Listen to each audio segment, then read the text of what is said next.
Welcome to episode, am I right? 53, Alex? 53. 53 of the 53. Hidden History Happy Hour podcast with Alex and Brian. That's him. I'm Brian. A little subdued today. I don't know if people can see. I've got my giraffes on my shirt.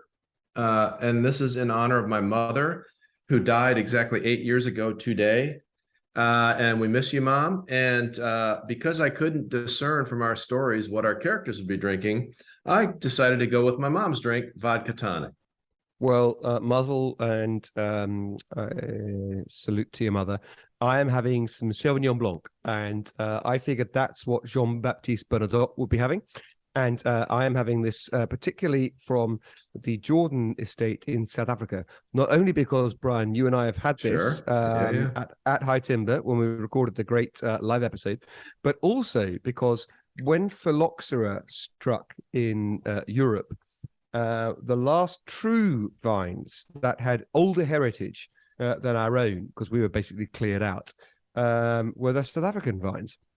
And certainly in the Loire, which is now famous for its whites, and is was once a place that was famous for its reds, was destroyed for reds for the foreseeable. They are now a tremendous place for Sauvignon Blanc. And I was thinking about what's French wine really famous for, and I thought, why not go back to the beginning? So Sauvignon Blanc for me. Cheers. Fair. Cheers. Cheers to your mother.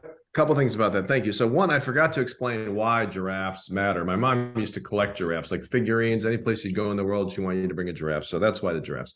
Secondly, hey, nice South Africa tie-in. No, right? Or at least Malawi. I don't know where all those various safari locations are. But also, I think it's fitting. I think if our protagonist, Jean-Baptiste Bernadotte, were at High Timber with us a couple of months ago, he probably would have enjoyed the Jordan I Chardonnay. think he'd have smashed a few down before going on taking on the throne for another country. And then making sure that he couldn't do a second episode because he was too drunk. But I have a question though. So this plague is not the right word, but the blight that wiped out the vines in Europe. Yeah. This was the late 1800s, yes? Yeah. Okay. So I think I'm talking about the same thing. I'm ashamed to say, for the first time in my life, I went to the beaches at Normandy in 2018. It was right before the pandemic.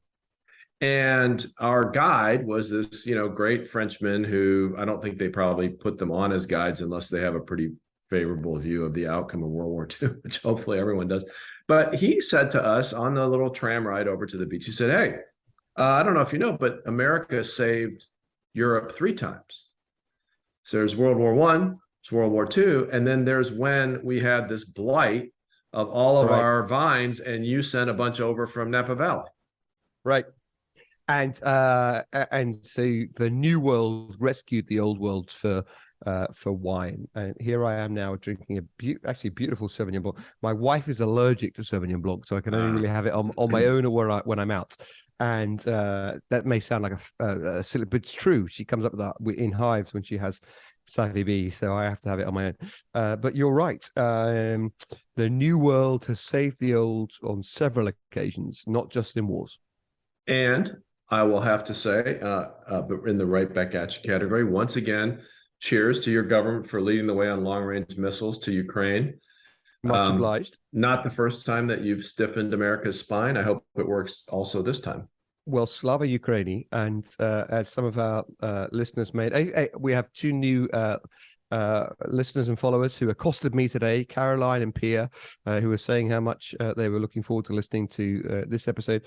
And I just want to mention that I'm wearing a wristband for Ukraine, which I know is the least one can do, except I'll point out this is the piece of metal that I've got on my arm is from the last slab of steel that came off the rolls in Mariupol before they had to shut down when the invasion happened.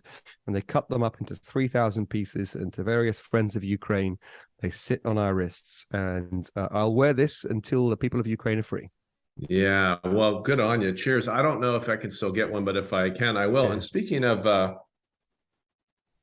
those who served, I went to an excellent conference over the last week in Miami with our pal Mike Hurley, who I think was our second or third guest. Yeah. And I joined the board of a group that does this. For those of you who can't watch the video, they defend U.S. veterans in court. So basically, what studies have shown, not surprisingly, given all the history of PTSD, even if it was never called that, is that veterans of Iraq and Afghanistan, just like Vietnam, just like World War II, tend to come in contact with the criminal justice system a lot more than other people. So these two lawyers, so these two lawyers in Minnesota started this foundation to help them. And it started out as they just would go into court and defend them, something I know, Alex, you've done as a defense a lawyer. But now they've started this effort to pass in every state in the United States legislation which directs prosecutors and judges to consider the service and the potential combat fatigue, PTSD of veterans in the sentencing. And it's remarkable. And I just joined their board. So we'll put them in the show notes, and cheers to them. I wish you and them all the best endeavors. Cheers. Let's tell a story. Now, on to the story. So Alex and I, we occasionally talk behind the scenes. You guys can't be in on everything.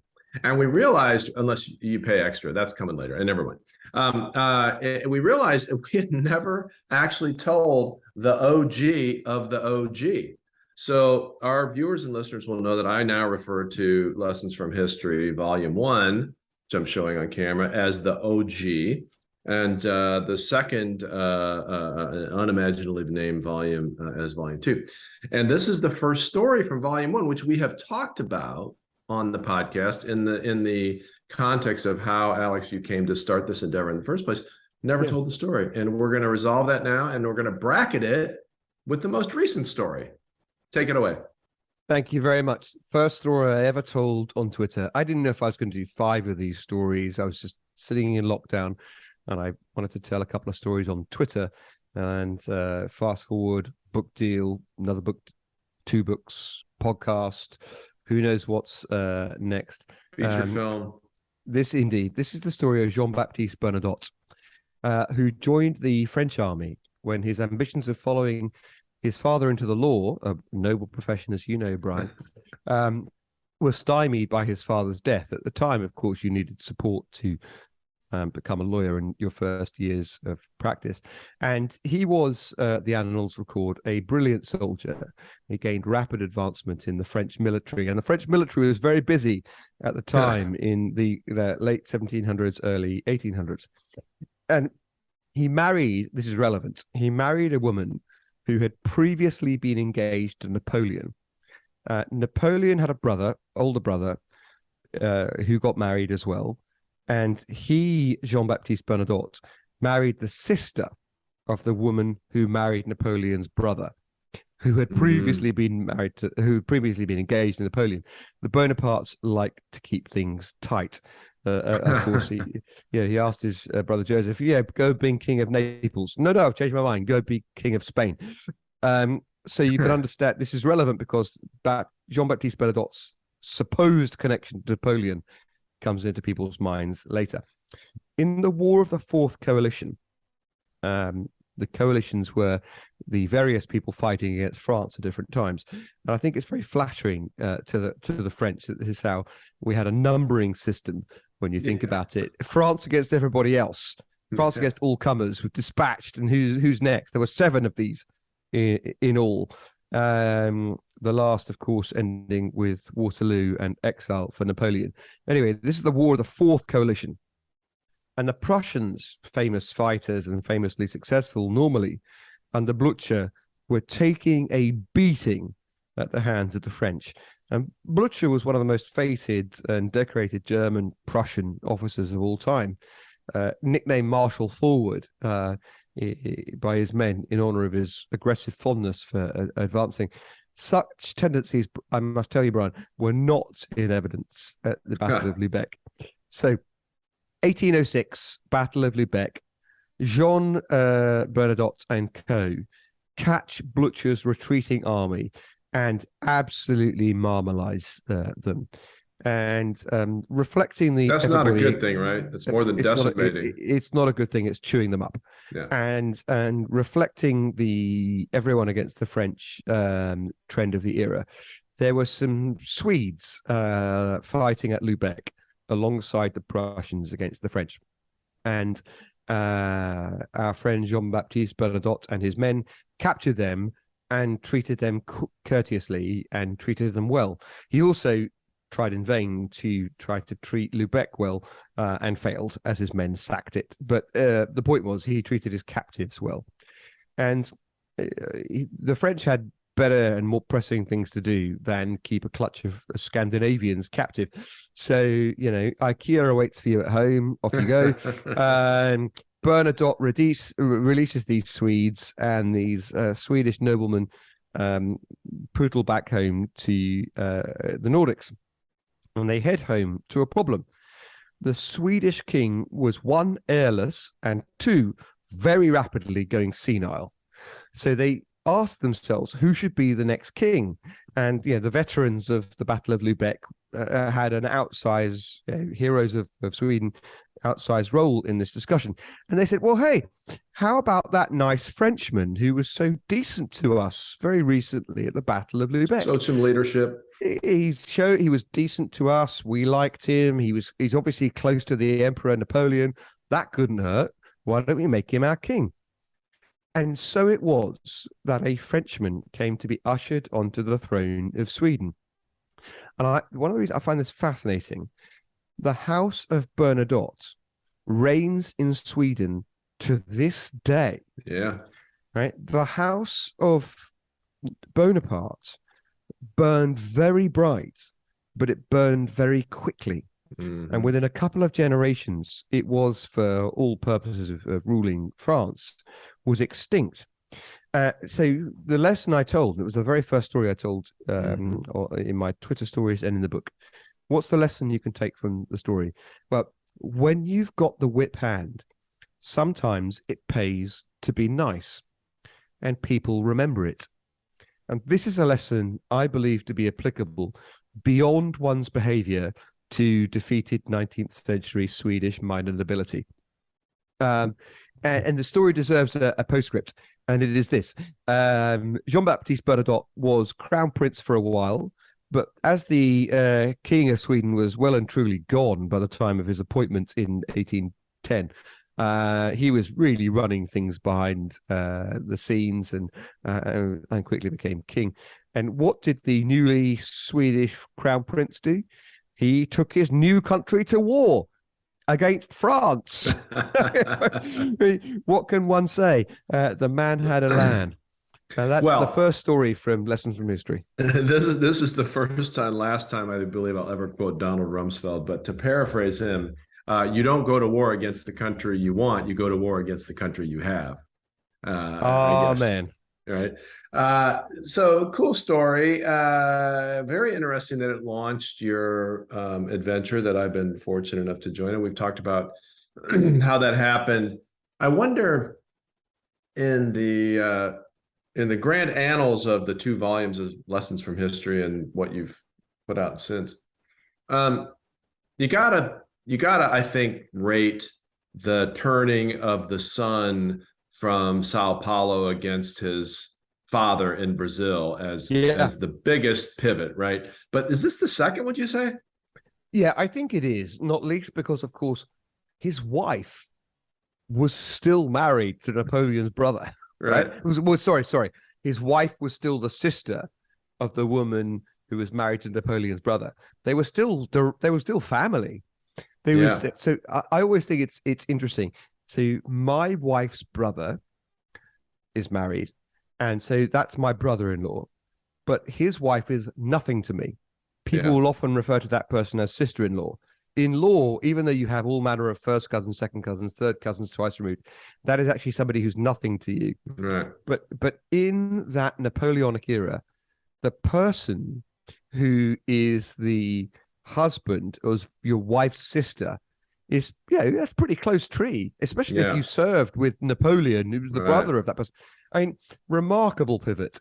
He was one of Napoleon's foremost generals. So yes, I think probably the second biggest pivot.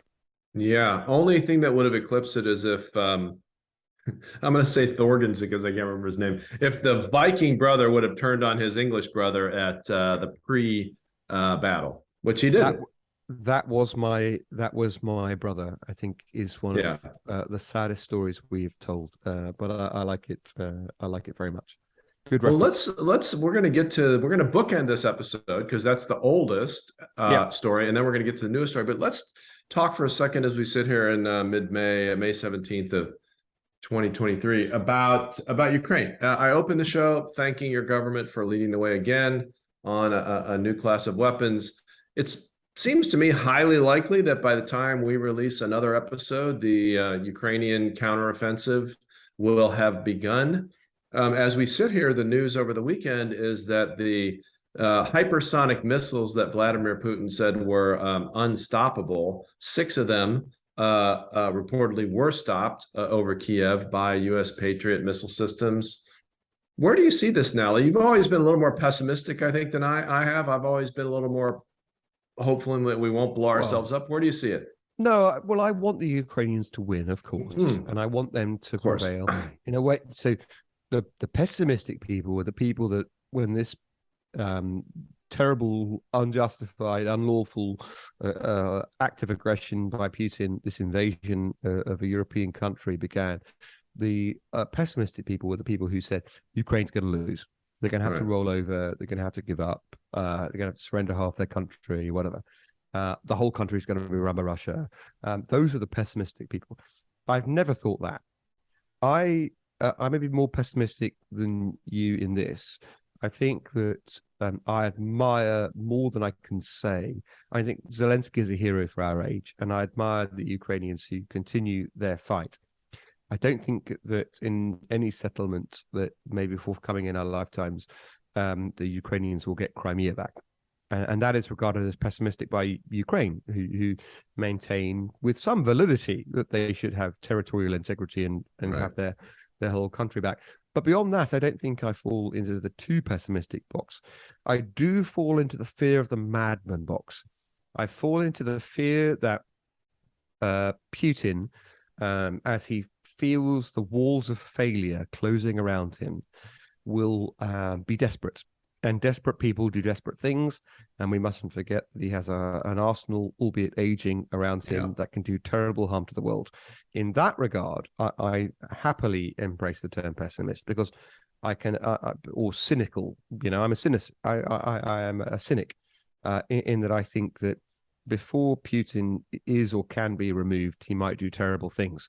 And therefore, in some ways, a slowing down of the conflict, albeit what's happened this last couple of weeks with the missiles into Kiev is absolutely terrible. Slowing down of the conflict is to be welcomed because it gives people in Russia more of a chance to remove that leader before he does something appalling in a crisis. But I'm not sure I'm that pessimistic. I continue to think that Ukraine can win. And there are plenty of people in mainland Europe who have for some time been urging Ukraine to make, in my view, unacceptable compromises in its territorial integrity. Looking at you, Germany. Yeah. And others. Yes, no, that's right. So, on another podcast I do that does not involve drinking, we interviewed the deputy director of the Central Intelligence Agency a week or so ago, and they have now, this is mind blowing to me, having served during the Cold War in that agency. They have a Telegram, the CIA has a Telegram channel urging Russians to report to the Central Intelligence Agency on Putin and things Russia. Fantastic. And I welcome that. If it's secure, it's amazing. Yeah. Right. And I'm sure they've dotted their I's and crossed their T's and adapted to the technology, but it's a new world when they're openly recruiting. I got to tell you, though, the reason that you put those caveats around it is that for anyone with experience of the Soviet era, people interested in doing that and motivated to do that will be deeply concerned about the instruments of their state closing around them, and not just for them and their families, and making them suffer for their interest in freedom. Recently, there's an outlet in the UK. You won't believe it, but there's a relatively mainstream outlet in the UK saying, well, people say, communism failed, but look at the great success that existed for a while in East Germany. Oh, And Jesus. I'm serious, and I had to point out to them that it was so successful that they had to build a wall around it to stop people getting out, and put people on that wall to shoot you if you tried to escape from that success. Right? Yeah. So people have a real lack of historical awareness on this side of the old Iron Curtain. But believe you me, and I spent a fair bit of time in Russia and the Eastern European states, people on that side of the old Iron Curtain do not forget the power of the surveillance state. They do not forget the power of those who are able to surveil you and your family and will execute retribution upon them if they catch you.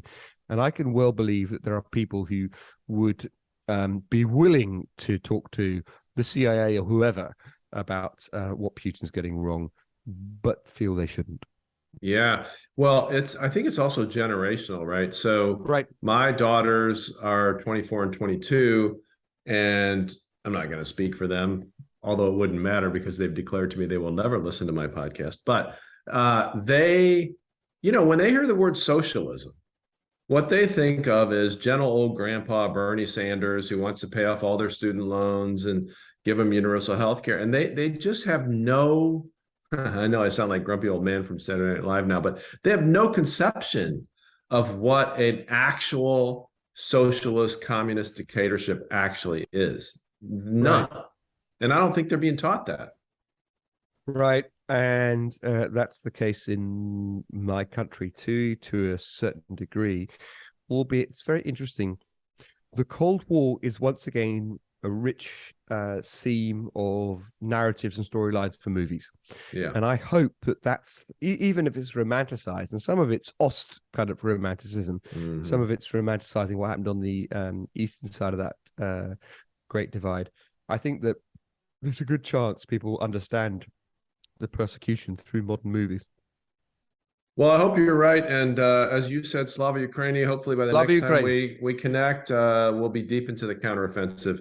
But we don't have time for that right now because we have to move on to the newest of the Alex Dean history stories, which you can't even buy in stores, people. You're only going to get it right here or on Twitter. On the Hidden History Happy Hour.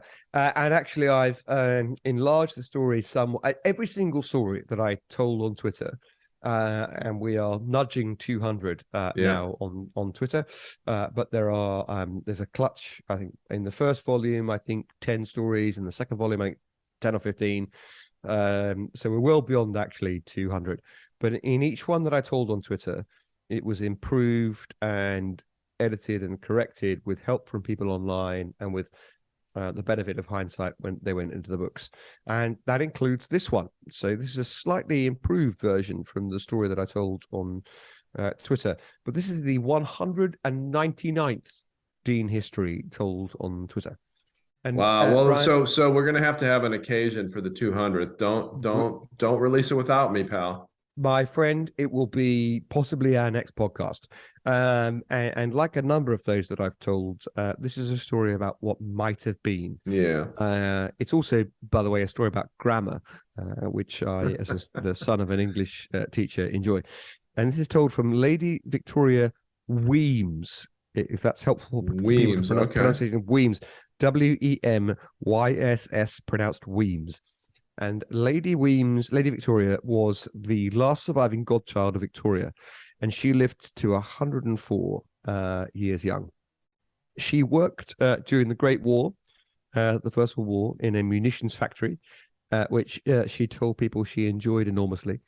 And she was a woman of great style, and told after her centenary year that she was an inspiration to all who knew her. She said, quote, "That's very kind, but I feel bound to say that I've made absolutely no effort." Which I think is a wonderfully stylish thing to say. But anyway, reminiscing about life before the conflagration that changed Europe's social and political order forever, she would talk about the frequent visits paid by the European elites of one country to another, constant trips between the related families of European royalty. And one such visit that I want to mention was made by the Archduke Ferdinand to her family home, Welbeck Abbey, in 1913. The Archduke had spent a week with George V of my country at Windsor. And then, because he'd previously hosted Lady Victoria and her father, who was the 6th Duke of Portland, at his home in Austria, he returned the trip and he went to see them at Welbeck Abbey, which is in Nottinghamshire in my country. So he went north to Nottinghamshire for some shooting. This is Robin Hood country, yeah? Well, it's a bit, okay. It's not in Sherwood Forest, but it's kind of in that ballpark. I remember something about Nottingham from that story. Yes, indeed. And I think we can all agree that the Archduke Ferdinand later came to know a great deal about shooting, about being shot. Anyway, Lady Victoria describes the moment of interest very calmly in her the messages she left for history.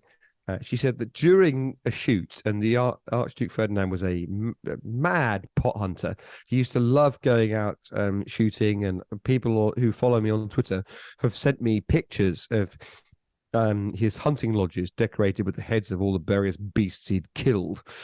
So he used to love going out shooting.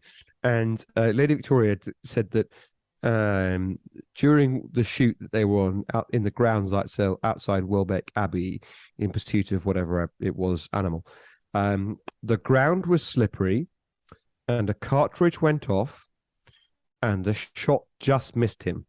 Mm-hmm. And I find this formulation, this is why I said there's a story about grammar, Brian. I find, and you will too as a lawyer, I find this formulation of language very interesting. My time at the criminal bar taught me that when people put things in the passive, they are normally passing over something they've done themselves. Mistakes were made. Exactly. So let me give you an example. We were in the yard and there was a knife and he got stabbed. What that means is I went to the yard with a knife and I stabbed him. Right? Yeah. That's what that turn of phrase actually means. So for a moment, when I read this from Lady Victoria's recounting of the incident, I naturally wondered if the young Lady Victoria had taken a pot shot at the Archduke herself. So I regarded that as unlikely. And I then assumed that she was being polite about her guest and the Archduke had slipped and almost shot himself. But what actually happened, as I did a bit of research, what actually happened was this. A loader, which is the guy who follows you behind and loads your shotguns and gets ready for the next bird that you're going to massacre. A loader behind the Archduke had slipped in the mud and contemporary firearm safety classes perhaps not being the total guarantee of safety that we now, of course, know them to be. The gun he was carrying went off. So someone slips down, the gun goes off upwards. You're following the person you're going behind. This can be very bad news. Let's just say it's a Dick Cheney situation.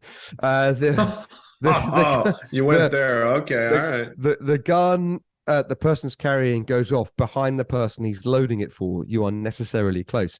It went off right behind them, and both barrels in this example, Brian, it's not a mere expression. Right. Both barrels went off by the Archduke's head. Unlike later historians of the incident who make clear how close the Archduke came to death, Lady Victoria was therefore lightly passing over the details of who did what to whom in order to assigning blame. I think this is to her credit, right? In order to assigning blame to this nameless loader who was someone hired for the day to go and be on the shoot. Point of the story being, the First World War was famously caused, most proximately at least, by the Archduke's assassination in Sarajevo in 1914.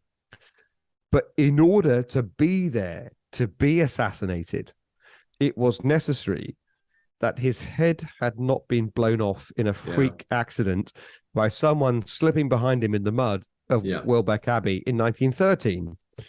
And the whole world might therefore have been very different if an unlucky loader on a Nottinghamshire shoot had been even more accident prone. Yeah.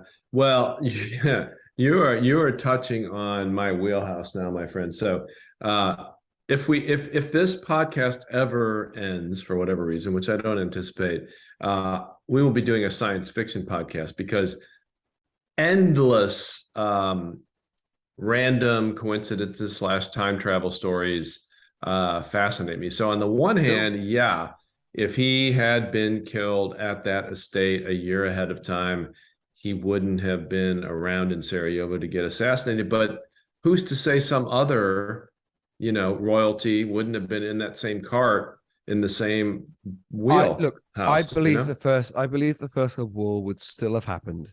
I believe that it was still the die was loaded, that the forces of international alliances and so forth was such that there would have been another trigger to the powder keg. But would it have been at the same time? Would it have been the same outcomes? Would people have had the same time to prepare? Those things are very unclear to me. So that's a very big what if in history. Yeah. Well, and I, as our viewers and listeners will know, I was very proximate to pre 9/11 and post 9/11 and did a lot of work with 9/11 Commission. And, one of the big fights, I guess, between the Democrats and the Republicans on the commission was, should Clinton have authorized a more robust kill program against bin Laden in the 90s? Should Bush have moved faster when he came into office? My conclusion is some version of that attack would have happened no matter what, because the rest of the world were allowing 12,000 new jihadis to be built in Afghanistan every month. So would it have been, airliners on September 11th, 2001, if things had been different? Maybe not, but something like you can't build up that force of jihadi activity without something happening. So would we have delayed it a month or two? I don't know, but we weren't going to prevent it, is my view. I think certainly in the First World War context, I think that's almost certainly right. The great powers were so lined up against one another that it was extremely likely that they would have, in the end, kicked off. But one of the fascinating what ifs is, if it was a year or two later, would this side have attracted this or that other satellite state? Yeah. If it was a year or two later and you fast forward to that period in the conflict, would the machine gun have been that definitive weapon as it was? Because the point about the First World War is that offensive technology for that literal 18-month period was so far behind defensive technology and the ability to defend trenches. That is to say, your ability to advance is stymied so much more by the ability of defenders to fire machine gun fire across a broad field, that defensive abilities mean that you will be stuck in mud for months at a time when you would otherwise have advanced before tanks are advanced sufficiently. If you fast forward the beginning of the First World War to 1916 instead of 1914, it might have been an extremely different conflict. There might have been fewer deaths. Trenches might have been far less definitive than they were. Tank technology might have been far more successful, and therefore you could have had rapid advancement in the way that the period of the day denied you. And gassing, the other technology concerned, might have been far better defended against, particularly mustard gas with masks, which by the end of the war we'd done much better on both sides. We'd done much better at developing. It could have been a completely different conflict, and therefore this loader's accident in 1913 in Nottinghamshire was fascinatingly definitive in its failure to blow off the Archduke's head. There's a great scene in The Man from the High Castle where one of the protagonists, without spoiling, Philip K. Dick, who does great alternative histories, one of the protagonists kills an unambiguous good guy to prevent worse things from happening. And Juliana, her body count is so high in The Man from High Castle, I'll give away nothing by saying that Juliana killed somebody. And you look at that and you think, and she kills a good guy to save the life of a bad guy. Yeah. And that's the kind of, in order to prevent worse things from happening Right. thereafter.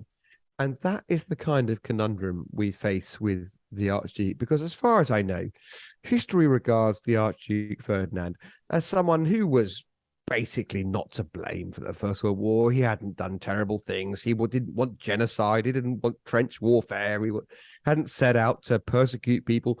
Right. But if he could have been killed a year earlier, the whole continent's history could have been different. And I'm aware I'm going on, so I just make one more point. The walls of English churches are decorated with the names of the flower of a generation of English youth that were sacrificed in the most profligate era of the British Army, and at the Somme, at Passchendaele, and so forth. And who is to say if that one man's head had been blown off in Nottinghamshire on a perfectly normal, I don't know what they were shooting, partridges, pheasants.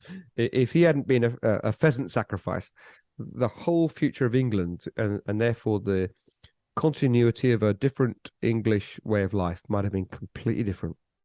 Yeah, no, it's worth pondering. Also worth pondering is why in 2023 are the Ukrainians and the Russians still practicing trench warfare? It's kind of mind-blowing, honestly. Well, in the end, as and you and I have talked about tanks and the technologies that combine them, and military conditions or in landscapes and so forth. In the end, there's only so much you can do with theory, and reality bites at a certain point. And I want to come into your country, and you want to come into my country. Well, let's work it out. It sometimes comes down to trenches. And I just make the point that the first real trench warfare wasn't between countries. It was within one. It was within your country. It was in the American Civil War between the Confederates and the Union.